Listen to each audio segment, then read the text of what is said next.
And how are you? I'm well, and you? Good, good. Good.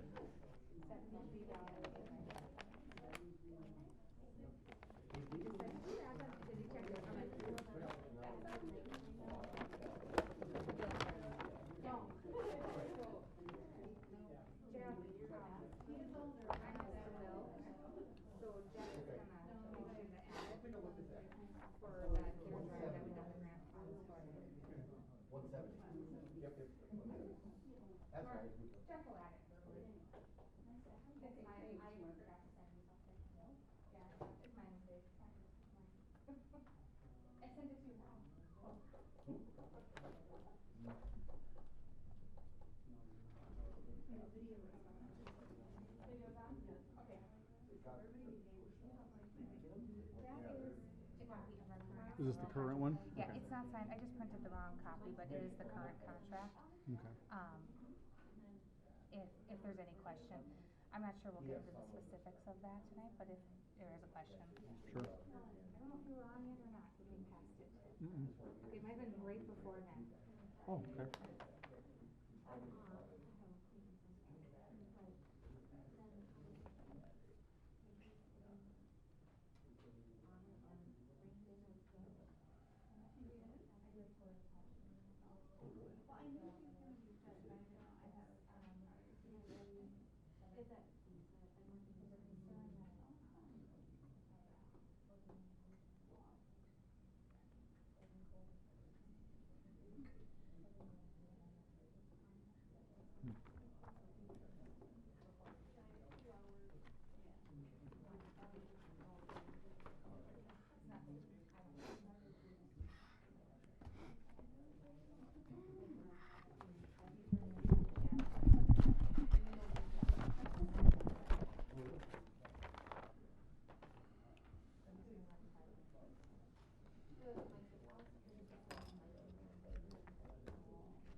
All right, it's 5:30. I call this meeting to order. Please stand for the Pledge of Allegiance. Allegiance to the flag of the United States of America, and to the republic for which it stands, one nation, under God, indivisible, with liberty and justice for all. Can I get a motion to approve the agenda, please? Second. Motion's been made and seconded. Any discussion? All for say aye. Aye. Against? Motion carried. Can I get a motion to approve the consent agenda?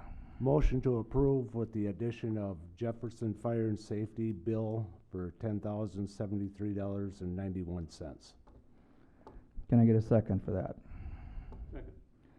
Motion's been made and seconded with an amendment to the bills to be paid to Jefferson of $10,000 and change. Any discussion on this? If not, all for say aye. Aye. Against? Motion carried. Our attorney is here. All right, so public hearing on body camera policy. Who, are we going to speak first, or? Oh. At 5:31, we're going to recess the council meeting for a, public hearing. Does anyone like to speak on this? Anyone like to speak on this? Anyone like to speak on this? And I'll just add, Mr. Mayor, we did not get any comments at City Hall regarding the body camera policy, so there were no comments received ahead of time either. I would look for a motion to approve resolution 2023-10 accepting oh, no. Nope, Mr. Mayor, could you reconvene the regular council meeting first? sure. And then we'll accept the policy and then do the donation. At 5:32, we're gonna close the public hearing and reconvene the regular council meeting. Can I get a motion to approve the City of Foley's body camera policy? So moved. Second. Motion's been made and seconded. Is there any discussion on this?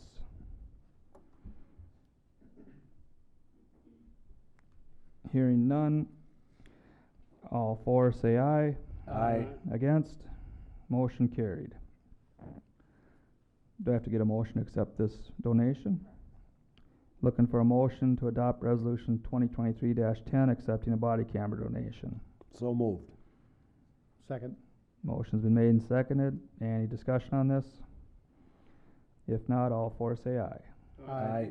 Against? Motion carried. Number 6, wastewater regionalization product. Jared. Evening, Mayor and Council. In your packets this evening is pay estimate number 12 for the regionalization project. The pay estimate's in the amount of $486,584.96. This is pay estimate number 12 and represents approximately 79% of the contract value. So maybe just by way of updates, contractors continuing to work out there, working at the connection location near St. Cloud. Also work going on the odor control building, as well as some topsoil that's being installed in preparation for restoration, which will happen later this month. And then one other note here, they're also working out at the Gulf Lift Station, installing that access road. So I'd be happy to answer any questions that council might have. Otherwise, we are recommending approval of pay estimate number 12 to Geislinger. Generators, update on those? Yeah, so that is a good point. So the generators don't seem to be the issue right now. It's control panels and electrical transformers. We have requested that the contractor assemble a schedule identifying all these dates, because everything continues to change, and I feel like there's some question marks as when things are going to be delivered, so we want that on paper, and we've requested that. So I would anticipate a more detailed breakdown coming to you at your October meeting, and ultimately, as we've discussed in the past, with the delay in transformers and everything, it'll be an extension request accompanying that. So is it the contractor waiting on the panels or a subcontractor? Well, the subcontractor is providing the panels. Okay. Anyone else have any questions for him? Are we going to discuss the pond first, or are we going to do the pay application? Okay. Can I get a motion to approve pay application number 12? So moved. Second. Motion's been made and seconded for pay application in the amount of $486,584.96. Any further discussion on this? If not, all for say aye. Aye. Against? Motion carried. And then I guess there was some discussion on what's going to happen with the Lions Park pond as far as decommissioning. Yeah, and Mr. Mayor and Council, I know there was some discussion brought up at the budget workshop meeting, and so I relayed that to our engineers, just maybe explaining what will happen, and then to get that discussion going as to what we really want to see with that final product, you know, with the pond after it's decommissioned and so forth. So I guess maybe I'll just start with if Jared wants to explain that process. Yeah, sure. So as part of the process, the ponds will need to be decommissioned. And I'll kind of break it into 3 steps from a high level view. First thing that's necessary is a report will need to be put together for the MPCA. Make sure that they're in agreement with what's being proposed as part of the decommissioning. I think it is important to have that discussion pending the future use of that property, because depending on what it is used for, what activities might occur in that area, there are different timelines associated with that. So we'll want to make sure that the intended use is in that report that's submitted to the MPCA. Following their approval of that, then the existing ponds, essentially all of the sludge that has accumulated over the years will need to be removed. There's a dewatering process associated with that typically. The best value for that is to let the sludge dewater over the winter so that you're hauling more sludge, less water, because typically that's by the gallon or the pound. So, and then after those items are removed, the site would be restored and shaped and graded to whatever condition or use that council might have in mind for the property. So it's kind of the 3 steps, but it all starts with that report that needs to be approved by the MPCA, then the physical removal of the accumulated solids, and then the implementation of the project. So with that, I'd be happy to answer any questions that council might have. How long a process? It's not quick, so I would anticipate multiple years. Yeah. So with the MPCA, until it is not actively used, you can't start that process, I'm assuming. I think the discussions about the future use of that property are pertinent to have right now, but before we're physically connected to the St. Cloud system, the decommissioning obviously can't happen, and they might, I don't even know that we could finalize a report and get it submitted without that being done. So we can certainly start some preliminary legwork, and I think that would be prudent. However, they won't approve the report until the physical connection is made. Any other questions?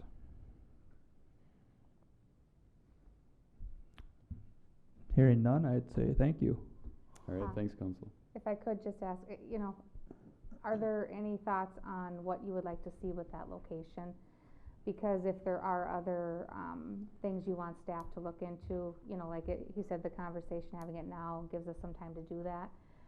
If it's not tonight, I'd encourage the council to come back to that so that we have some time and direction to implement whatever the wishes of the council are regarding that location. I think I had mentioned before, I did look into wetland establishment there, or making a wetland bank. The roadblock we ran into is we can't prove where the soils went that when we dug the hole. So there's a couple things that we're going to have to navigate because based on the plans, they weren't exactly followed from what the records we have in the system and so forth.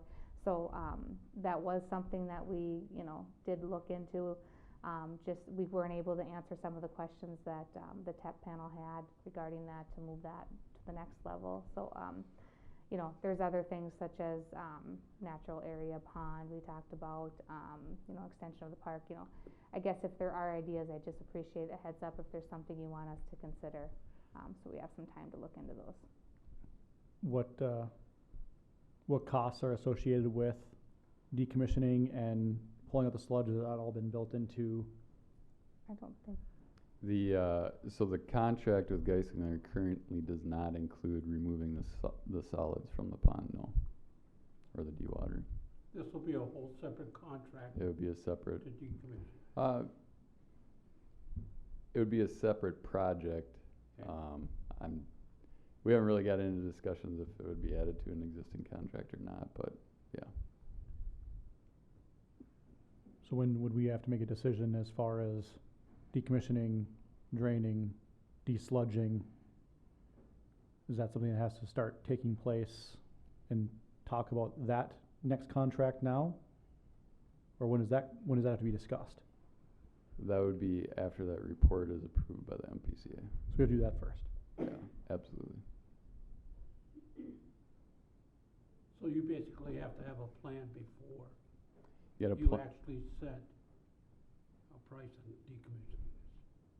Yeah, before we obtain bids from contractors to decommission it or remove the sludge, that plan, the framework, if you will, of what the future use of that property is going to be, needs to be in place and approved by the MPCA.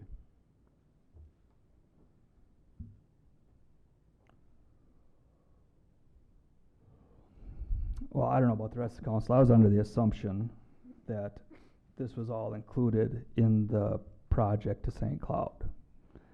So now it's not, apparently. There's not a bid item for sludge removal in that project, no. There sounds like there's not a bid item for anything in this. For the Associated- dewatering? The decommissioning piece of the connection and the approvals, because it requires MPCA approval, and a use needs to be identified before it can be included in a project, yep. Okay. Was there any money built into our project for this? No. No. It was a part of the facility plan, I think, process that was discussed. You know, when we did that initial plan, there was some information on that within that document, but yeah, it would be something we'd have to do in addition. So in order for us to submit to the MPCA, we need to have an idea of what we want to do with it as well. And so we want to get that figured out soon so we can start working on appropriately draining and decommissioning and desludging. And that would be something that, what's the usual timeline for MPCA as far as submissions? Do you have any idea? Honestly, I'd be speculating there. It's so variable, even with permits and everything. I mean, they're Okay. just, So this is not something that's likely to happen next summer? the plan definitely should be approved by then, I would think. Okay. So, but the decommissioning, I would anticipate sludge removal, yeah, probably 25. Okay. Any other questions or discussion? Nope. Thanks. You're welcome. Discussion on school resource officer statute changes. I can start, Mr. Mayor, if I Sure. may. So I put this on the agenda just because of what we have seen over the last few weeks regarding some legislative changes that occurred within the education bill at the state level. And I have reached out to the school. We've had some discussions at the school. I spoke with the superintendent as early as today again. And we did place, as I said via email, we did have Chief McMillan serving as our school resource officer today. The school resource officer contract is between the city council and the Foley school district or school board. So those discussions really need to happen at this level. But I think it's important, I hope everybody had a chance to read this. We have the attorney here today too as well, that they can maybe brief you on what the latest is, or what their opinions are. But I also want to make sure that the council is aware. I did reach out to Representative Schultz, and there is some movement at the state level that may include some clarification of the language. The Republicans are working on some things, and Walz has indicated he may consider a special session. Nothing affirming, that he is having it, but there is a little bit of movement and discussions at the state level just because of the concern of not having officers within our schools. So I guess I don't know what else I'm missing here. Maybe I can turn over to you, Adam, or Katie, whatever. Yeah, today when I was in the school, I mean, it's the same as it has always been, and staff is very appreciative that we are there. Multiple staff members and administration came up to me and said, thank you for being here and not pulling out like the other cities, because the safety of the children is very important, and I agree with that. I did have conversation with the Sheriff Heck and said if there is ever an incident where we do need, or we see the potential that we would have to go hands-on with a student, can we call them in to come and help? And he said definitely, they will come and help us, because they're not contracted with the school, so they can come in. So they said that they will definitely be willing to help us out. They don't want to become the quote bouncers, but they will do, this is the time we're in and they wanna help and make sure that everyone succeeds and everyone is safe, so. If I read this correctly, Katie, they're not under the state's protocol here as far as restraints go, like we would be. Is that correct? So what this statute did, as it relates to school resource officers, is really two main things. It says that a school resource officer cannot use reasonable force, restraint, cannot touch a student unless there is the threat of harm to either the student or somebody else. And so that's a little bit of a change for law enforcement, school resource officer. So if a kid was previously being disruptive, school resource officer might be able to take that child by the arm and bring them to the classroom. Now they cannot touch that child unless that child is, going to hurt themselves or somebody else. The second item that changed because of this statute is that a school resource officer previously could arrest a child, put handcuffs on them, grab them, take them to the squad car, that kind of thing. Now the only time a school resource officer can do that is, again, if there is some threat of harm to the student or somebody else. So it really changed when a school resource officer can use force. It didn't change the liability standard. It's just now something that an officer, school resource officer, previously could have done. Now they can't do. The discussion with the county and why that's a concern is that, well, I should just say right from the get-go, this is not a well-crafted piece of legislation. There's a number of kind of consequences that clearly weren't thought about when this was put into law. And so one of the areas where the statute talks about school resource officer or anybody who is an agent of the school, and that agent of the school is where we get concerned. So because Foley has a school resource officer contract with the school district, there's some question about, does that mean all Foley police officers, regardless of whether or not they're serving as a school resource officer, are subject to these changes related to force? One of the things that we've talked about internally, and I know that other communities who are struggling with these same questions are talking about, is one, use of county law enforcement officers to help kind of safeguard claims against the school resource officers. But two, particularly in Foley's case, where you may have more than one officer fulfilling that school resource officer duty, it may change on a daily or weekly basis, is implementing some protocols so that we can say, Chief McMillan was a school resource officer today.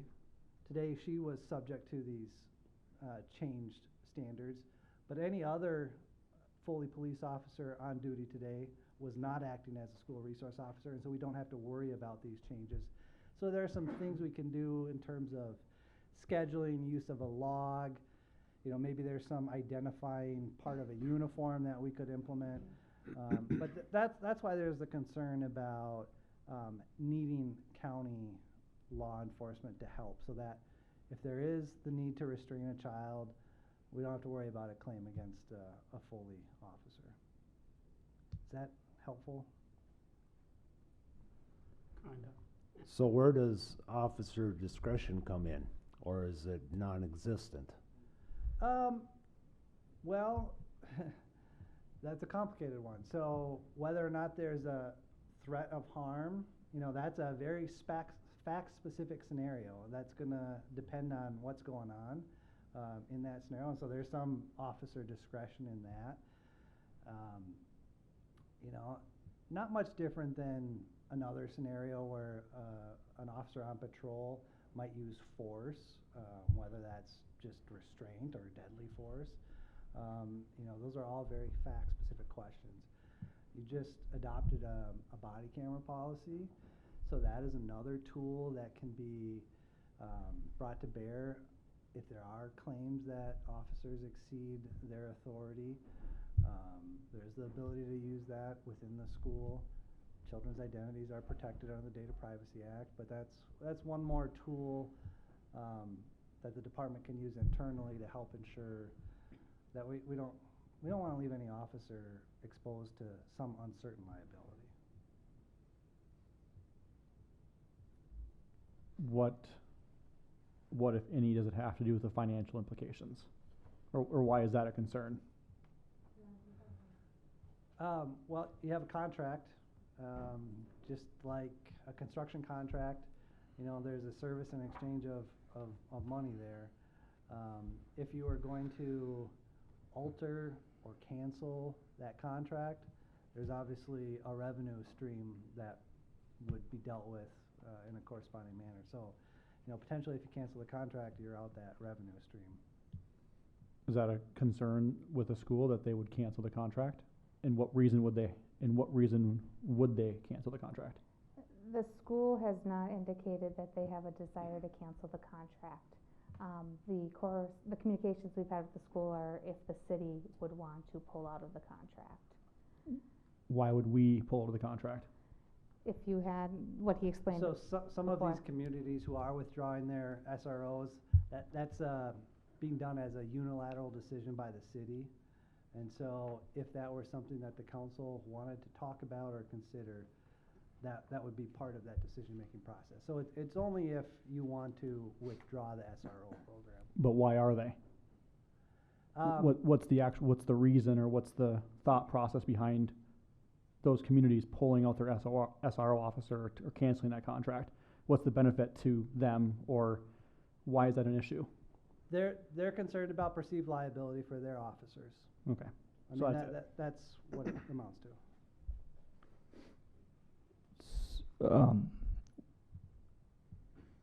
It's not just within the school, it's all school grounds. Yes, and so one of the things we didn't have an opportunity to talk about internally, I know in some other communities, in addition to the SRO contract, some departments provide additional services, particularly for like football games, certain events. And so if there is that dynamic, the exchange or reimbursement of money, arguably those officers who are applying, who are performing those services are subject to these new standards on when force can be used or not. And so, you know, that's something to think about too. I don't know if that is the dynamic with the school district. It's kind of embedded within our SRO usually. Yeah. The only each school event we do is the homecoming football game, but we just modify the daytime SRO to cover that. So We kind of build in some of those special events with the hours that our SRO is working. Well, then I guess if it's these communities that are having their police officers that are concerned about liability and things, Chief McMillan, are you or your officers worried or concerned about liabilities with the changes? I know a few of my officers are, but I personally am not. I strongly believe if we follow the law, and it all comes down to report writing, if you articulate why you feel that child or the other child was in harm, I mean, it's report writing and documenting. Like I said, I don't want to lose this contract because we get so much more out of being in the school. The kids get to know us, we get to know them. They come to us with information, and we know who they are. If we need them, we can go to them. It's just builds a stronger community with us being in there. You know, and I'll just add too, what's the council's position if that were to happen and we did pull the contract on the 60,000 in revenues that we get from the school? Is that something that the council's willing to, you know, add to the levy? That's an ongoing, or is that something that we're gonna have to implement budget cuts and staffing cuts to maintain then if we aren't present in the school?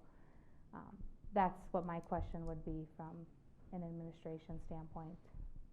Well, I don't think we can make that decision until the governor either fixes his legislation they brought forward Cause And I mean, that's- it's just gonna be a paper chase then, okay, we're quitting it, now 2 weeks later, they change their mind, and now, oh, we're gonna bring everybody back.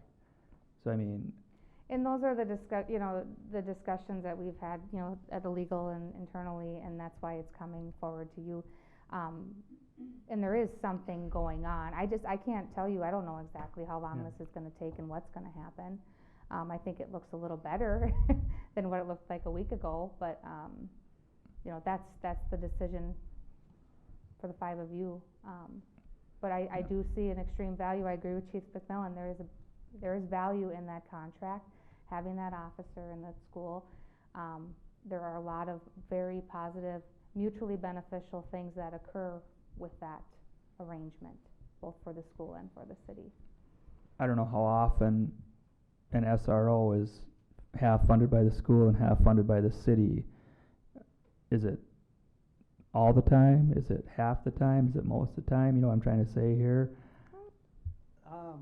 Do some cities just have an SRO and now they're saying, all right, for our safety, we're taking the SRO out? I think particularly when counties serve as SRO, and that's typically more in the metro area or more rural areas, but generally there is a financial component.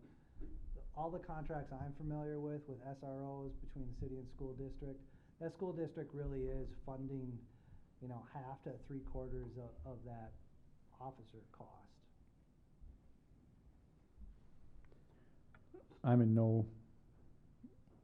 in agreement with keeping it as the status quo as it is today and not changing anything until we find out more. And if Chief McMillan is okay and fine with proceeding, then I see no worries. Well, I guess the biggest thing is the school okay with it? According to Dr. Perry, today, they want the officer in there. She told me that today at a meeting this afternoon. They were supportive of it. Understood we had concerns and we had to talk that through. She sees the value and wanted it to stay. But my response to her is I said we would have this discussion tonight and then I would come back to her and let her know what the city council thought. If I might add just one more piece, I talked about what the law does for SROs, but it might be helpful to understand too that this legislation changed what teachers and school administrators can do for force. So they previously had the ability to use force when there's the threat of harm. Now that standard's been raised and it has to be an imminent threat of harm. And so there is kind of an even more difficult standard in place if there's not an SRO. Now you don't have anybody in that school district who's subject just to the threat of harm. It's that imminent threat of harm, which is a higher standard. And so, from a safety perspective, I think that's something that's important to think about as well. Mr. Mayor, we have our SRO officer here. I would like to have him step forward and give his opinion on how he feels about this. Okay. Just state your name, please, and My name is Eric Vikstrom. I am the School Resource Officer for the Foley Police Department. I'm here today on behalf of the officers of the Foley Police Department to talk about those changes that you guys have been discussing. These new changes affect all the officers with the Foley Police Department. They limit us from providing a safe and secure school for the students and staff. Foley officers cannot intervene when a student is damaging property or causing disturbance. If a student is in need of being restrained or removed, a Foley officer, who is a state licensed peace officer, would need to call the Benton County Sheriff's Office to do their job for them. Calling cops doesn't make any sense.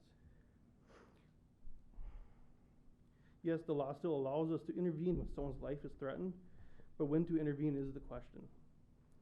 How do we articulate when someone's life is being threatened? No two calls are the same. Officers are expected to make split-second decisions. Officers are expected to make split-second decisions. If we intervene too early, we're subject to civil litigations and criminal charges. If we wait to intervene, we're subject to the same for failing to do our job. Numerous departments are temporarily suspending their contracts, not terminating them, just temporarily suspending them. And there's even schools around this area, such as St. Cloud and others in other parts of the state, such as Chaplin, Moorhead, and Alexandria. They're doing this so they can still provide the same services to the schools like they have for years. They would still patrol the schools, they just wouldn't have an officer stationed in there. And like they stated, this also applies to after-school events.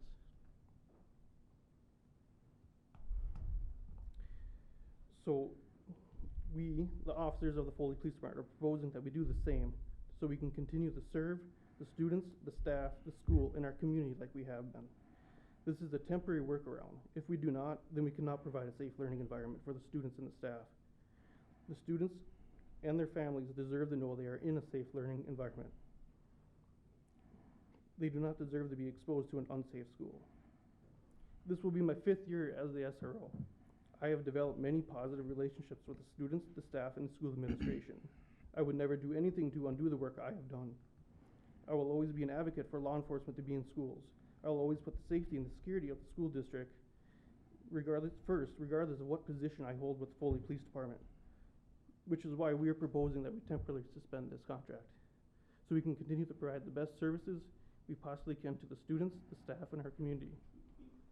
I have spoken to the school district, the district leadership team, which I am a part of. It is made up of the superintendent, the principals, and team directors within the school. I have spoken to them as a whole and some individually on these new limitations and how it affects the officers of the Foley Police Department. I cannot speak on their behalf, but from what I have gathered, they would be in support of temporarily suspending the contract until a resolution is made, and then we can continue on as before. I understand the council has other factors they need to consider when making this decision, but those factors should not outweigh the real reason behind our decision. The students, the staff, their families, and our community is what matters. This is what needs to be considered. They deserve this. They deserve the best we can give them, as well as safety of our officers. Temporarily suspending the contract is how we put it. Everyone previously stated first. Thank you. I can honestly say I do support temporarily suspending the contract. I know somewhat what your job involves, and I know that officers who would still be on patrol would still be accessible, but not have the liability level. If you're afraid of what you might cross the line, you're also worried about where that cross is and not doing something and then having a bad thing happen. You're damned if you do and damned if you don't, the way it stands. And I believe we could still do the job without being right in the school. Liability is a dangerous thing. And it can really damage a career, it can damage a school, it can damage a community. And we're not saying we're going to ignore the school. We're going to be there. I mean, I'd rather have the peace of mind that you're going to be there, period, and have to do what you have to do when you have to do it, without worrying about somebody suing you because you grabbed the kid by the wrist or whatever. And that's a worst case scenario. But we don't know that that won't happen because the legislation has made it look as if that's a bad thing. And that's my concern. Your job's a hard enough job with having to sit there and worry, oh my goodness, what's going to happen now? They could lose their livelihood. I'd rather suspend a contract and have them act like police officers will continue to act without the liability of being in the school and doing the same kind of job. And I do believe, fingers crossed, that Waltz will have a special session, and it's not going to wait until December I believe it has to be done quickly, and there's enough schools pressuring. I just have to support the officers who fear what could happen. Well, you do know we can get sued for anything. Oh, I know. I mean, even if Oh, we yes, grabbed a but- child now or grabbed an adult, they can sue us now. I know. mean, so just because of this doesn't, But this mean- has brought it forward. This has brought it to everybody's eyeballs. I just fear that, because I can't imagine what the parents in St. Cloud are fearing right now, sending their kids to school with no SRO. You know, being at the school, I am thankful that we have an SRO there. To me, that makes our school safe. I mean, I'm just worried, so if we suspend it, the school's not gonna pay us then. What are we gonna do with that? Because then, I would have to cut my budget. That means officers will get cut. Officers will not be allowed to take vacation or comp time. Then I have unhappy officers. I mean, or is the city just gonna absorb that loss? You have to look at all of it. To me, I strongly think, yes, I mean, like the mayor said, we put in place, suspend it, then not even 2 weeks later, here, okay, we can have them again. It's just more paperwork, more unnecessary that's being done. I guess I can honestly say, I've not had to live in that world with a kid in a school that I had to worry about it. But I just, We suspend it, that, because the terms, It's the a school board would have contract to agree to it as that- well. That's legally binding, and so to amend it requires both parties to agree, both the city and the school board. Otherwise, potentially, you know, one party calls the other in default. And, I mean, a fight between the two entities is not gonna be helpful for the community. so we must have a different type of contract than other districts, or they're willing to take on the risk? So the communities that I'm aware of, have yet to actually negotiate a termination. I believe Okay. St. Cloud is close with the city of Waite Park and the city of St. Joe. Both those cities have withdrawn their officers from, District 742, the St. Cloud School District. I believe their contracts will be going back to their, I think, St. Joe might be tonight. I'm not sure about Waite Park, but yes, that takes a formal action of the council. Ideally, those committees will have worked out something with the school district. I don't know what the status is, in those scenarios. Again, Adam, we got one SRO officer, right? A named SRO officer that's We- commissioned to abide by the state's rulings. Just one. So are other officers under compelled by the same ruling? So this is where I was going previously, talking about making sure that there's internal protocols to ensure that the whole department isn't flagged as the SRO, that we would implement things like a schedule, having a logbook to sign in and out, wearing something that on the uniform that's designating that individual as the SRO right now.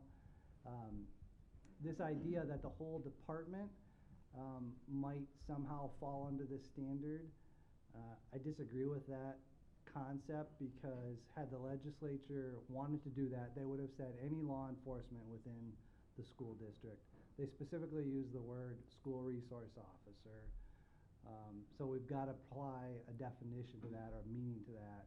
I think broadly applying to all law enforcement is not accurate. So you're saying if somebody else steps I'm saying in his as long as position, they have to compel by that ruling, whoever's even serving though as the they're not an SRO. SRO officer? Yes. Okay. Councilmember Swanson, we designate usually an SRO every shift. Most of the time, it's Officer Vikstrom, but there are times Chief McMillan serves at it. We've had other officers that have served as their SRO, but usually every shift, somebody is the SRO. Well, I'm just trying to get away from the liability. Sure, If we It's have a an good question. officer that's assisted by an SRO officer, that's assisted by one of our other officers, that liability is not compelled by them because they're not an SRO officer. That's the way I read this. Yeah, and if you follow the league's examples, it talks about calling for backup, and that's saying you're calling a non-SRO officer to assist. That non-SRO officer is not subject to these same limitations on force. I think it's a good concept because our teachers have no control.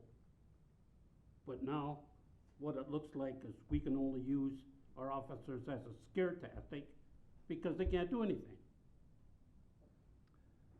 They can intervene if there's a threat of harm, then they can use force. To a point, yes. With officer discretion, though. But there's that fine line that you step over that. They're in trouble, school's in trouble, we're in trouble. Yes, if an SRO officer uses force when they're not allowed to, meaning there's not the threat of harm, and that means if there's a child spray painting a locker, there's probably not any threat of harm, and so yes, they probably cannot restrain that child. But if there is that use of force, there's always that ability for somebody to sue. Just like any patrol officer making a traffic stop who uses force might be subject to that liability. The city still has coverage for those circumstances. It's just now changing when you can use force and when you can't. One of my other police chiefs talked about there is a difference in what is reasonable force depending on who you're interacting with. And so if an officer is interacting with an elderly dementia patient who is very frail, the amount of force you can use is different than a healthy 30-year-old male. And so it is not exactly the same, but officers do on a daily basis have that responsibility for gauging what is appropriate force and what is not. And what this law does is says unless a student is about to harm somebody, you can't use force. So it's just changing when force can be used. How often have we had an SRO that's had to use force? Do we have a ballpark figure? Depends on the year. A few years ago, there was quite a few incidences where we just had to escort the student out. We haven't, last year there was maybe a few where we, put them in an escort. I would have to look, I was busy after school today with stuff, so I did not get time to pull that file, but the times where, like, if there's a physical fight, well, there's harm, so we can intervene, so that we're fine then. The only time where we wouldn't be able to is if a kid's being destructive in a class, or he's destroying the library by throwing books everywhere. We can't, okay?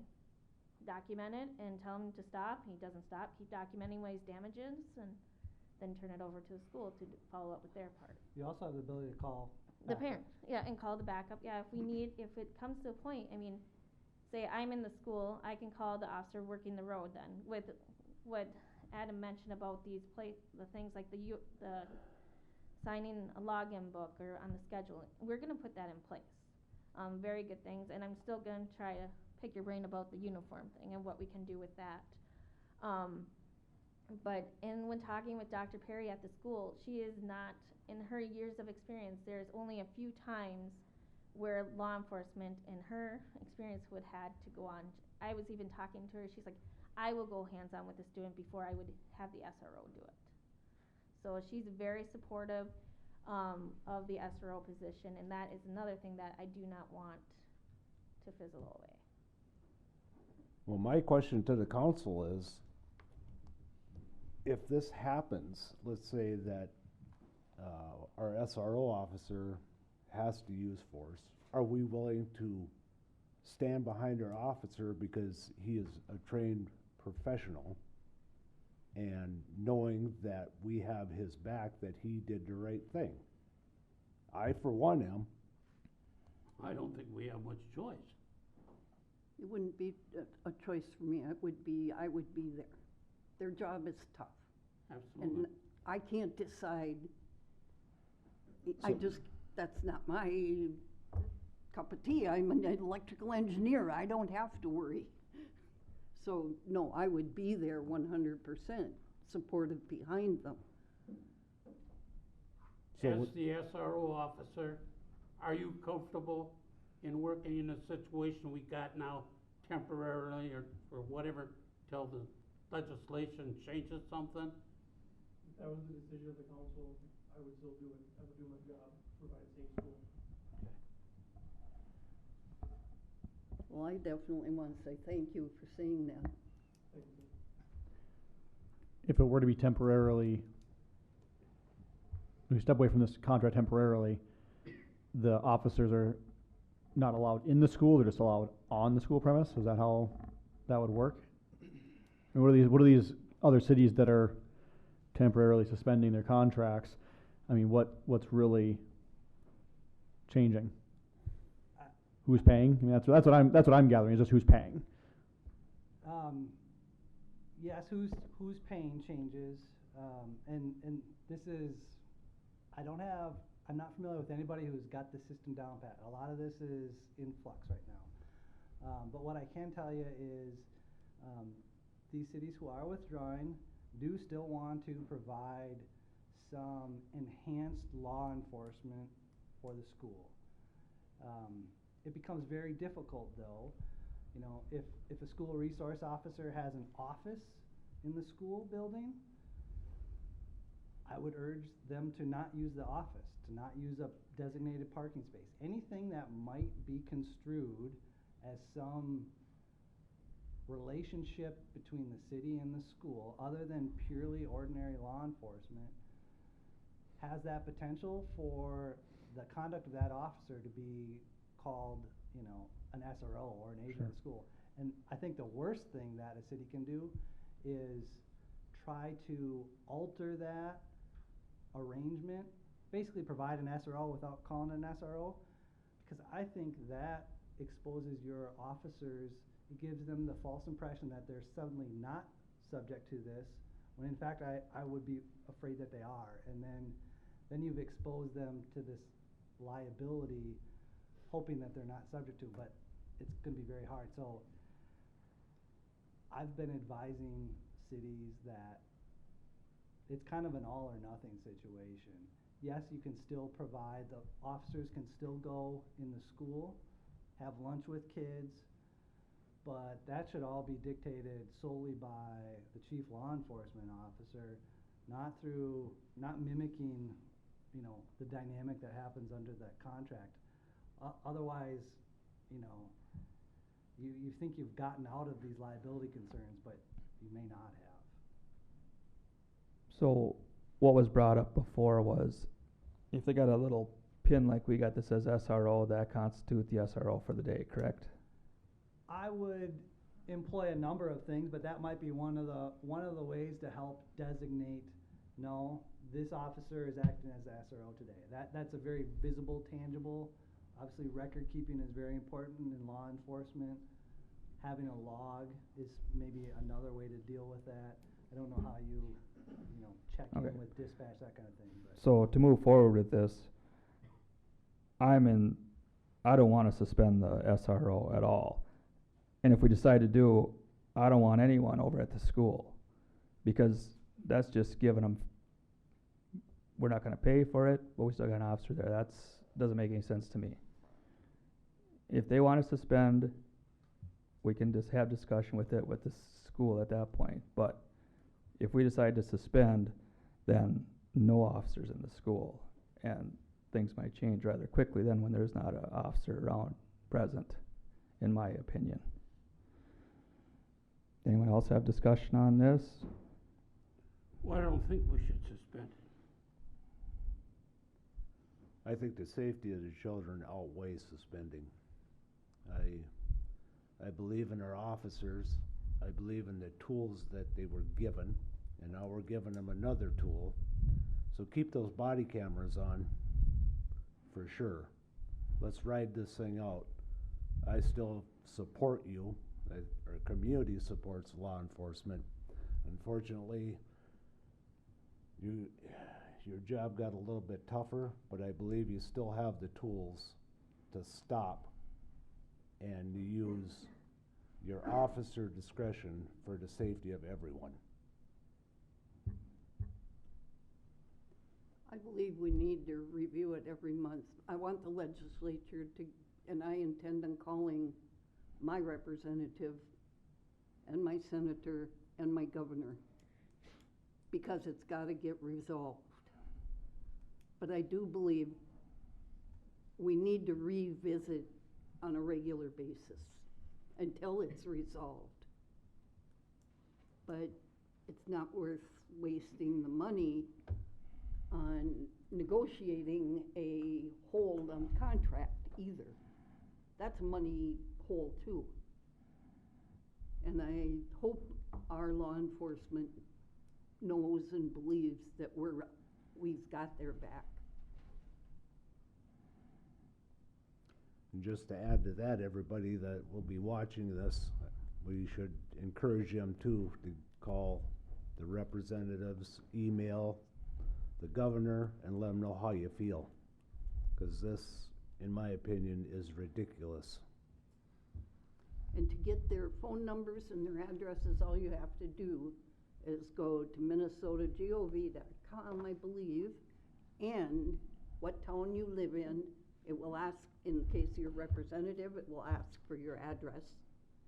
And in case you're on an edge of a district, and that's all it takes. And it will take you over there and it'll address it for you. And you put in, I recommend your own words. That means more to most of those representatives and senators to have your own words in it rather than the package. Brandon?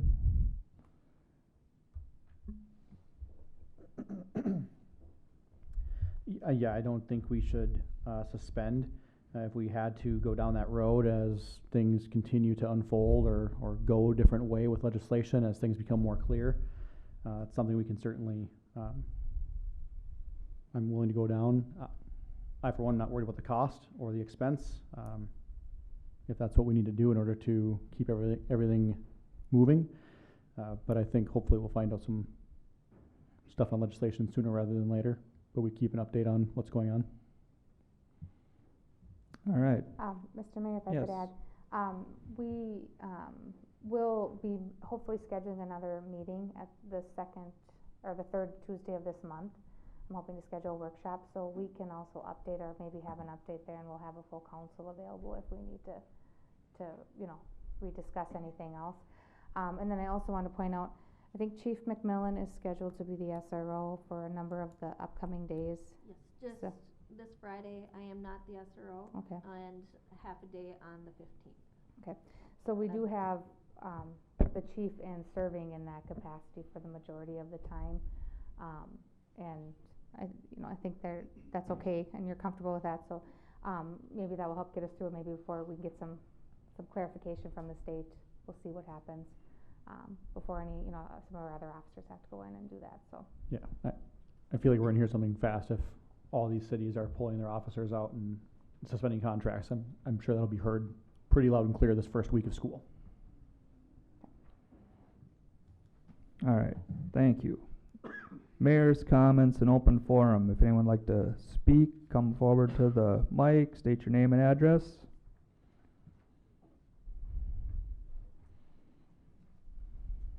Deborah Olson, 600 Dewey Street. What I wanted to bring up was about the budget, and I know that the city of Foley has monies appropriated for the industrial park.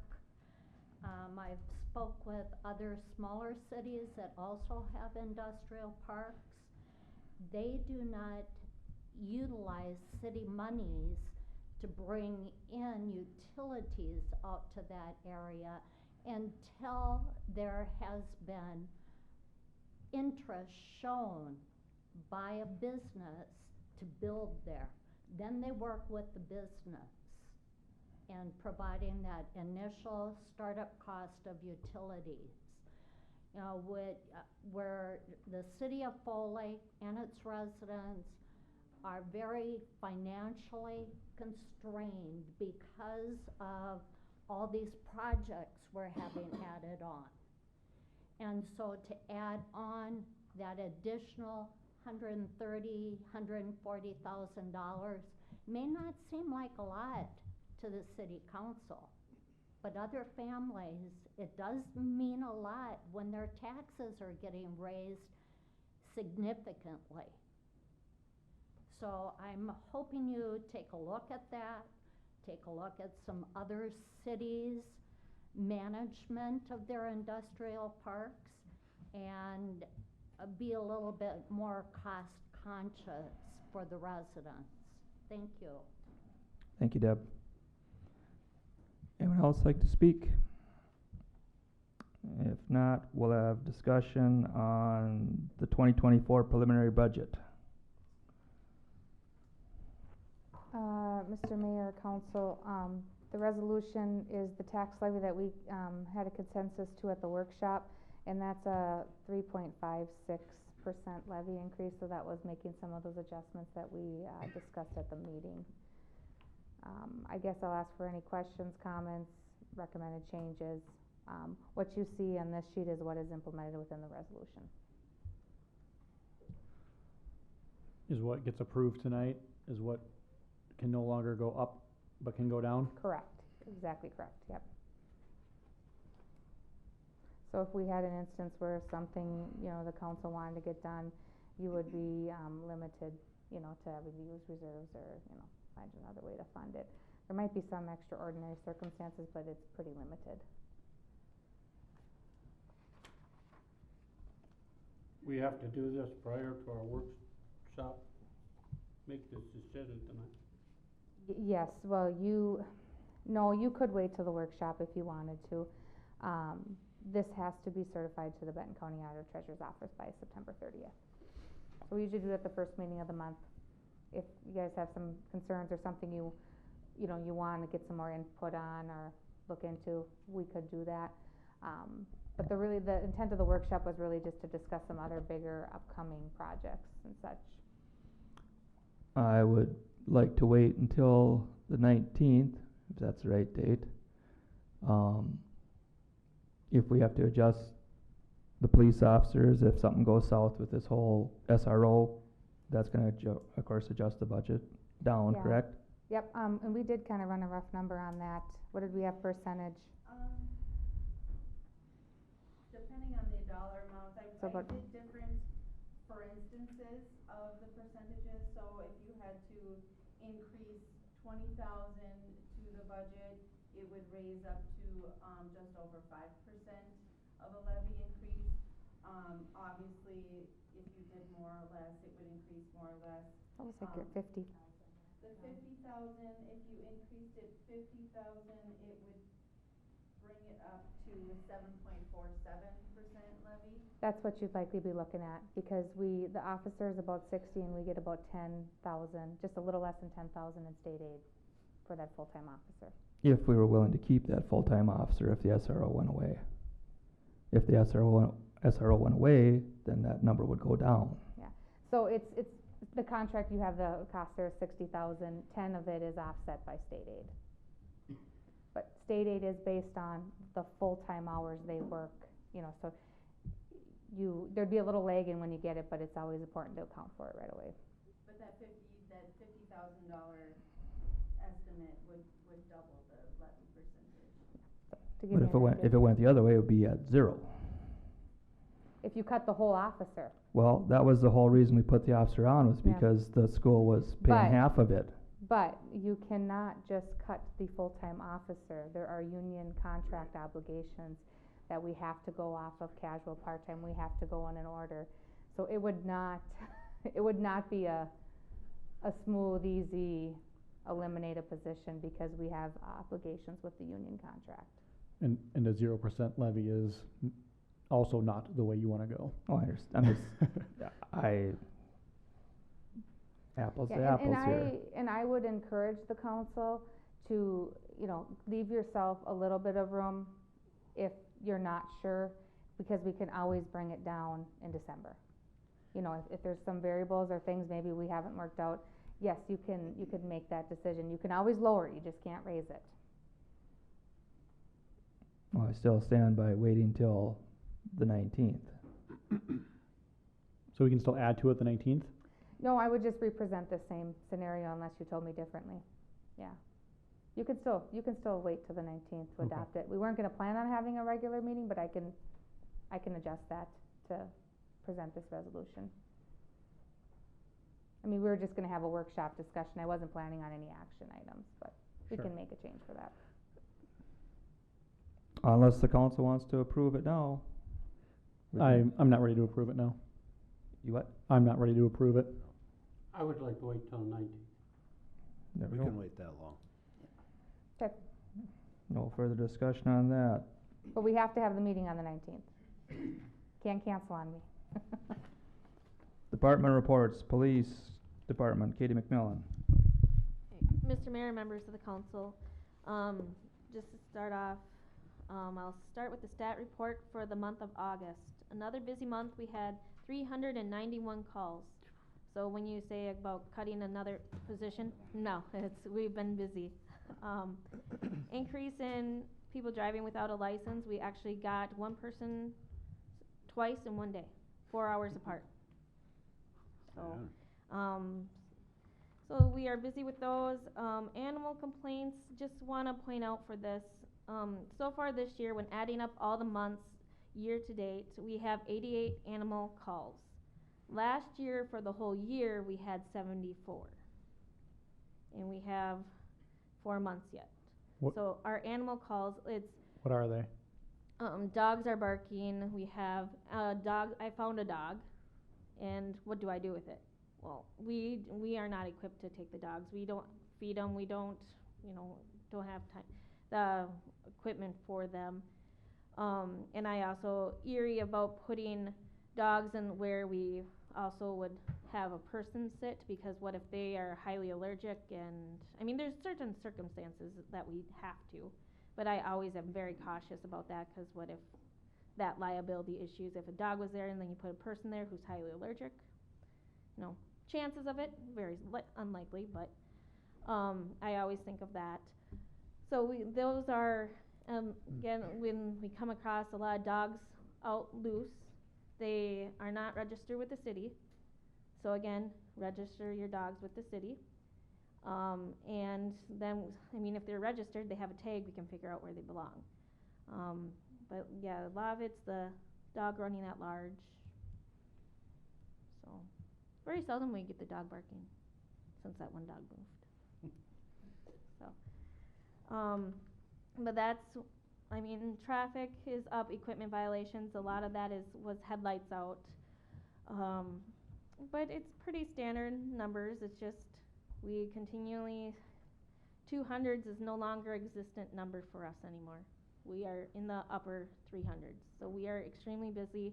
So far this month, we are at, well, this morning when I came on and did the stat report at 6:30, we were at 51 calls.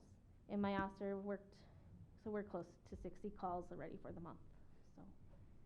So we are busy. Like I said too, before our first day of school went very well. Students were excited to see me. Staff was very excited to see us there. With approval of the body cameras, that was in place tonight, thank you for that. I will be in touch with our squad car installer. There's wires he has to install in the squad cars, and there's a few of those things. Now that it's approved, we will move forward with that. And on that note, squad cars. We are down another squad car. On Friday afternoon, I got the 2021 squad back from Murphy Chevrolet. They called me. Thankfully, I was in town from vacation, and I went over and picked it up. And thankfully, I did, because at 10 o'clock at night, my officer called me and told me in the 2019 squad, the check engine light came on and was flashing. Flashing check engine lights are not good. So I told them park it and obviously take the new one. Today I called, and got it in, and they checked it, and it's lifters and the camshaft in the 2019 also, and that was what was wrong with the 2021. And so now it's over at Murphy Chevrolet right now. For this one, just recently had a new transmission. I have it written down when we got the new transmission put in it. It was either winter last year or early this spring. So now I asked them, well, what can we do? Because it's a new transmission and now the lifters and the camshaft are out. They are looking into it. It has 108,000 miles on it, so it no longer is considered under the warranty. But I stressed how this is a new transmission and how this should have some kind of warranty on it that lasts more than, because when we took it in, it was 93,000 miles. So, I mean, it should last more than 10,000 miles. So, they are working on that though. They are going to be talking with GM to see what they can do for us, for that cost-wise. But with that, we are out of squad we're down just to one squad. And today I drove my personal vehicle to the school, and which obviously we can't keep doing it like that, because what if a major call comes out where we need to respond?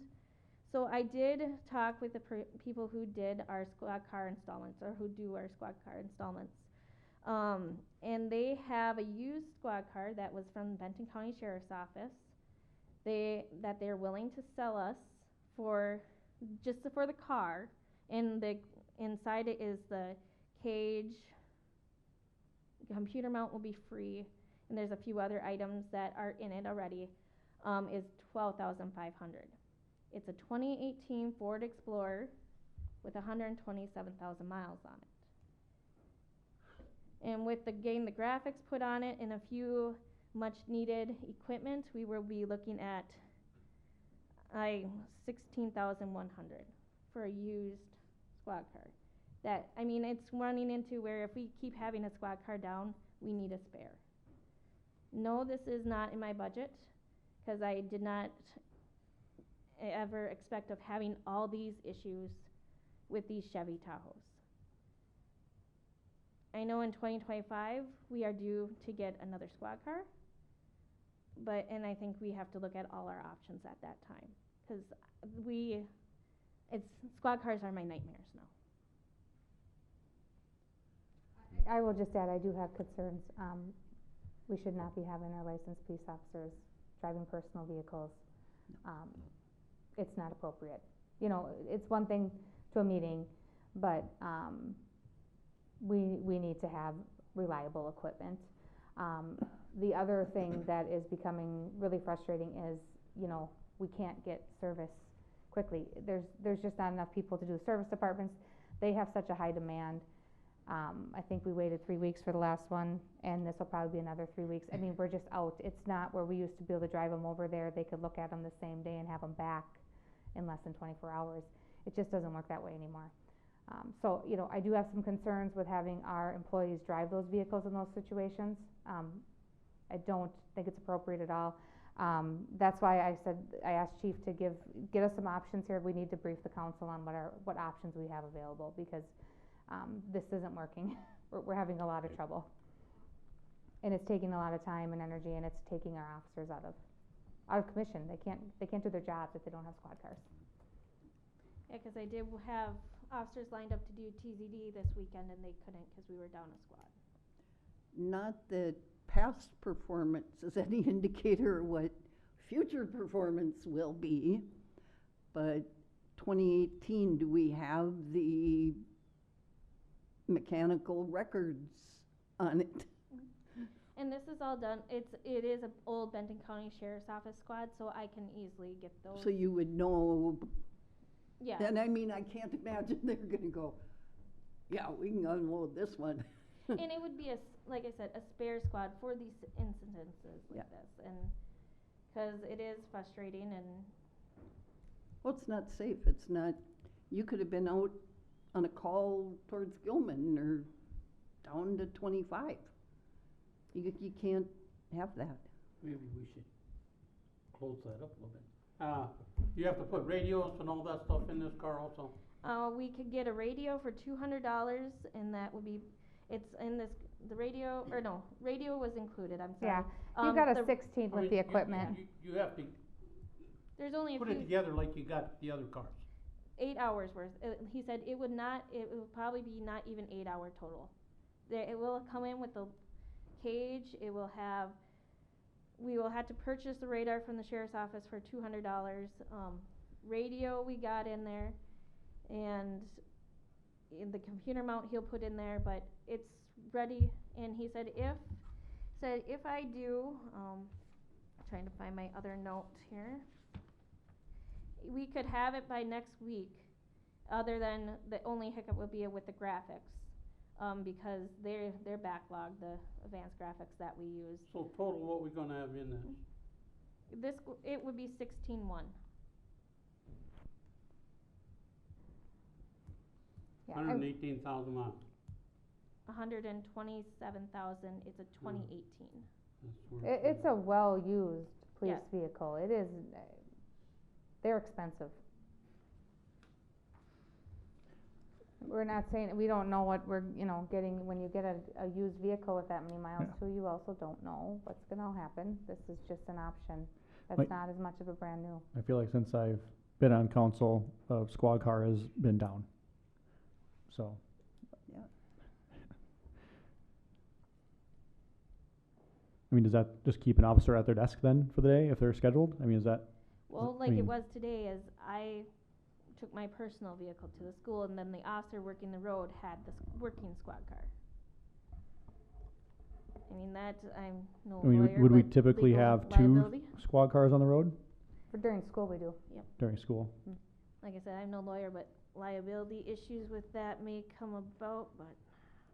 Certainly can't make traffic stops. in Right, person. I can't make traffic stops in personal vehicles. Somebody's peeling out of the high school, whipping donuts, hi.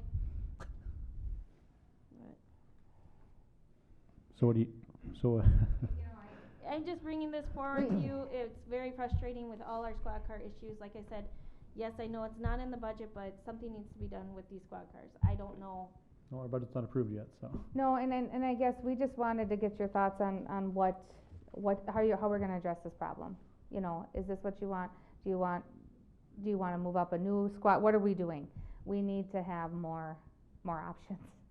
That's, I think, what we're trying to tell you. So what would you prefer? Would you prefer to do something like this with a used squad? Or do we wanna look at, escalating that new one up what are we doing? Because what we have now is not working. I'd rather have a third backup than upping a new one, because we're still only gonna have two We're looking at vehicles. a new one, 25, Right, and there 25 have scheduled a new police car. right. Put it on the 19th agenda. We can, do you want another option? Do you want, I'll give us some time to look at this. does that work? Yeah. We wanted to just get some thoughts tonight, that works. Other than that, that's all I have. But right now, we still have no squad car for approximately 3 weeks. We have one. Just the one. And pray that nothing happens and no one hits a deer, and, cause it has happened in town before. It has. Equipment violations, is that unlicensed vehicles? On the roadway, expired tabs, headlights, anything like illegal window Right. tint. Speed, a lot of that on 23, where's it at? Yep, 23 and Norman, I believe, were the ones I saw. Assisting other agencies? Yep. That's been up? Yes, the county has been, with the fair, they were short-staffed on the road, so we assisted in their nighttime. During the day, they're staffed, but at night, I'm guessing, the way it sounds when talking to my officers, that they've been less, or short-staffed at night, so they call us out, so. All right, thank you. City Attorney Haddon Ripple. Mr. Mayor, members of the council, I don't have much for you other than Ashley's probably having a baby right now, so if you need our office out here, you're gonna have to look at my ugly mug for a couple months. Sounds good. City Engineer Jared Griffith. Good evening, Mr. Mayor, members of council. I also don't have much for you tonight, other than a quick update on the 25-23 project. It sounds like, to our understanding, that subcontractor Design Electric has received the push button system. No schedule yet on when they'll be on site to install that, but there is a final completion date set for the 30th of September. So all the punch list needs to be, or the punch times need to be complete, which includes the push button system. So that is all I have for tonight, unless you have any questions for me.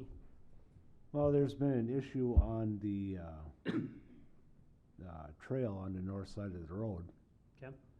Is there any? That is one of the, I'm assuming you're talking about all the circled marks on the Yes. road? Yeah, yeah. Yeah, that has been brought up at our team meetings here, and it is on the punch list. Recently, the project manager for MnDOT, Rob Butler, has sent an email out to the prime contractor and requested their plan for that, that fix, that replacement. So Okay. we are still waiting for that, but like I said, they have until the 30th to come up with that plan and also implement it before liquidated damages are added to the project as well. It needs to be fixed. Yep, I totally agree. Correct me if I'm wrong. There's no bike lane in the roundabout, right? No, Okay. not that I'm aware of, no. The only safe place is across the pedestrian crossing. Don't look at me like that. Some places have bike lanes. I just want to be sure we don't have one. I didn't know you were biking. Well, I'm subjected to a situation that's putting a guy in one hell of a situation. Sure, no. Yeah. I'm asking that we don't have one. All right. Anything else? Nope. Thank you. Public Works, Mark Bamfuss. Mr. Mayor and Council, I don't have much tonight either. Just to add what Jared said, the posts are what we're waiting on the RFPs. They don't know if they're gonna be here by the end of the month or not, so there's 4 other cities waiting for them. So, talked to Nick, was at our meeting today, so. Other than that, I don't have much. I was too busy today to even make up a list for you guys, doing circles, so. Unless you have something for me specifically, All the tar and concrete is good for the season now, as far as all the catch basins you guys were working on? all that's done. They're gonna overlay the trail from Main Street between the lumberyard and the apartment to the nursing home, that 800 feet tomorrow afternoon. So we'll get that, huh? Hanson's doing that, tomorrow. We thought after dinner tomorrow, if not the next day, but, doing that. And You guys will shape it up then? then we can do the sides on it for winter we don't break them off. Yep. So, other than that, yeah, I don't think I have any specific unless you have something on either department. Administration, Sarah Brunn. Okay, I am gonna go to the township meeting, Gilmanton Township today. We're just, we're working on a clarification in the OAA agreement, and I just wanna have that conversation with them, before we do anything on that. So I'll keep you updated on anything that we need to do on that. Regarding some of the items I wanted for a workshop session, the second meeting of this month, we really need to have some discussions on how we plan to, encourage development, how we're gonna pay for that infrastructure, some of those challenges. We are finding a lot of conversations, from developers or people interested, that the cost is just so high, they can't put them in without any type of city assistance. So I really wanna take an opportunity to just talk through some scenarios, see what options may be on the table. What I wanna make sure is that us as staff aren't out there, having these conversations and bringing you plans that, aren't feasible for you. We also need to look at different locations. We have a lot of property that, is not owned by the city, and we're dependent on that property selling to a developer to get anything done. So if that's not happening, are we gonna have a role in trying to facilitate more discussions or encourage that property owner to make a sale? Or are we gonna look for other alternative locations? So those are some things I want you to think about. Also, the county has approached us about, having some additional ARPA money, which was, the American Recovery and Reinvestment, those funds that we got some money as well with. We need to have a discussion on if we were to get some funding from the county and then use our own funding. What do we wanna use that for? Do we wanna put it towards the wastewater project? Do we want to put it towards infrastructure for future development? That discussion. And then also too, just some general, zoning and ordinance things that we may need to look at to provide more flexibility to encourage growth. You know, it's a different environment than it was with the last boom we had in the city of Foley, which was the early 2000s. The environment's much different now, so we need to consider how are we going to implement zoning and ordinance changes that are gonna foster that growth, make it affordable, make these projects happen. So we can also talk about the levy. We can also, you know, discuss a few other items that we have, but those are some of the things that I just wanna have some conversations with the council on, so that I am doing what the council wants me to do when I'm speaking to these individuals. So, I think that's all I really have. I'll move forward with scheduling, then we'll have that workshop then on the 19th. We'll just do 5:30 like we normally do, and then clean up any other activities we need to at that time. Any questions for me? So you want us to come to the 19th Well- with thoughts about development? Yep. And I'll send out what a we're gonna do. packet. Yeah. We'll still get a packet and an agenda, but yes, I want you to think about that. Especially if you've been driving around town, you know, locations, where you'd like to see things, you know, give some thought. One of the ideas that, Amanda from BEP pitched, some of us, was allowing for, accessory dwellings. You know, she said that's a big thing right now. People can either rent out maybe a apartment that's, you know, in a garage, or they can have maybe their elderly parent live with them, you know, to help make housing more affordable and, you know, some of those things. There's different new things that are happening that help people afford, the homes and, you know, move these projects forward. Also to give some thought to the downtown. We've had some requests on there. We know we have some buildings that need some updating. What are we going to do in handling that? And what is our priority? You know, industrial park, downtown, housing, senior housing, you know, what's our priority too as well? Because it is expensive and there are a lot of projects that need to be done. Yeah. I mean, for me, the sewer line was all for naught if we don't look at development and how we're gonna do it and what the plan is. I mean, that's how we're gonna grow additional revenue into the city. We're gonna have to, in a lot of cases, eat some of those costs in order to actually get the development to happen. And then from there, we're rewarded with tax dollars, economic dollars, so on and so forth. And we're looking at some different funding that's coming down from the state too. Being a small city, we don't get the easy money, as I call it, but there are some programs that we can write that may help us, but we need to have some ideas and potential projects to get going. Especially with TIF, and Yep. identifying TIF districts and things of that nature. Mm-hmm. If we decide to go down that road, Mm-hmm. correct? Yeah. But it's a challenging, I mean, you see what things cost Yep. here. It's a challenging environment for development, and then with interest high, and, you know, there's just a lot of factors that are working against us right now, and we're gonna have to figure out ways to overcome that. I'm seeing a lot of unique things happening in my industry with how cities are having to help make these things happen. Otherwise, it wouldn't be happening at all. There'd be nobody building. Well, there's definitely gotta be a give and take situation when Mhm. it can and when it does arise. Yep, tax abatements. We're gonna have to give. Mhm. That's all I have, I just Very give us some good. thought. Any old business? Hearing none, any new business? Hearing none, mayor's comments and second open forum. Is there anyone else who'd like to speak or step up again and speak? I'm assuming the Boy Scouts here to learn about rules, Robert's rules? I'm here to just observe. Thank you for coming. With that, I accept a motion to adjourn. So moved.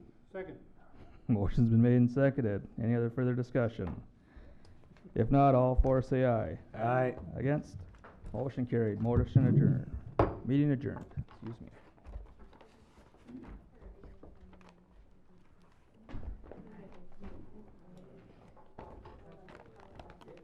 We gotta stop having so much fun at these things. Another meeting. You got another meeting? Yeah. Teacher meeting at 7.